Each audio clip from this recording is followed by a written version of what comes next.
U veljih horodoh organizuju še obuki za gerontogazdinji preveljke pohledovanje toho kadru. Tak, na priklad, Opštinska narodna biblioteka Veljko Petrović u Žablju za svojih členov organizuje besplatni kurs njemeckoho jazika i obuku za gerontogazdinji. Kurs nemačkog jezika se odvija ovde u prostoru našem. Kurs njemeckoho jazika odviva se tu u naših prostorijoh, tirva 3 mešaci, a prepodava profesorka njemeckoho jazika. Uslovi je, že bi se dahto upisal na počatni kurs, to členstvo u biblioteki. To dobri sposob, že bi naše naščevitelje prišli tu, prečitali knjišku i naučili jazik.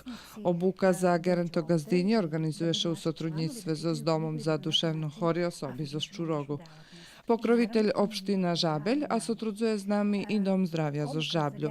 Naščevitelje u naših prostorijah maju obuku, uča teoriju, šitsko co potrebne, že bi postali gerontogazdinji, a praksu maju u Dome za duševno hori osobi u Čurogu.